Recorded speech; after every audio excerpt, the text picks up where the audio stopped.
Hello! In this tutorial, we're going to look at the process of writing your show to memory in ESA Pro 2. Once you've patched your fixtures and programmed some scenes, the next step is to write your show file into the controller's memory. To do this, head over to the standalone screen using this icon. The standalone screen has a few key areas to be aware of. Up in the top left, you'll see the Devices panel. Any controllers linked to your project will appear here. If a device is actively connected, you'll notice a blue lightning bolt next to it. Sometimes you may not have the controller with you. Maybe it's already on site or not connected. In that case, you can add a virtual device to your project using the drop-down. All ESA Pro 2 compatible devices can be added here. If you right-click on a device, you can hover over Serial, Edit, to see its serial number, or enter one manually if needed. Below the Devices panel is My Projects. This is where you'll see your zones and your scenes. From here, you can add everything to the device, remove everything, or just add selected scenes or zones. In the center workspace, you'll see whatever scenes or zones you've added to the device, ready to be written. On the right-hand side, you'll find Device Properties. What's displayed here depends on which controller you're using. At the top, you'll see the device name, type, and product name.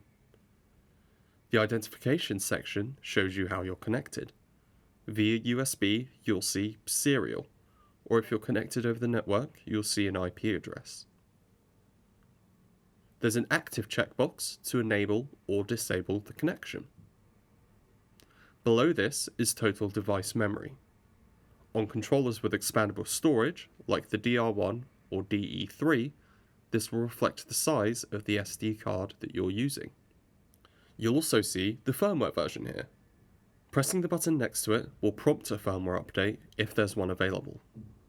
There are also more advanced options like triggers and scene button priority, but we'll cover these later. Once your scenes are added to the workspace, you can use the toolbar at the top to perform a few actions. Write stores your show in the controller's memory. On devices with expandable memory, you'll also be asked if you want to store the .arc2 show file. We recommend saying yes. Gives you a handy backup on the SD card. Write on computer creates a show1 folder on your computer. You can copy this to an SD card, insert it into the device, and it will play your show.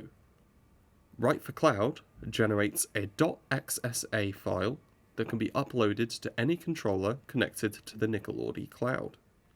Test puts your controller into standalone mode while staying connected to ESA Pro 2. Perfect for quickly checking your show. Set UTC allows you to adjust the controller clock to your local time zone. Scene list and trigger list generate simple text files. The scene list shows indexes, UDP hex references, names, and zones. The trigger list will show trigger information, although we haven't covered any triggers yet. Read loads a show back from a compatible controller into ESA Pro 2. Only devices with expandable storage can be read in this way. And that's it. That's how you write your show to memory in ESA Pro 2. Thanks for watching, and don't forget to check out the next tutorial.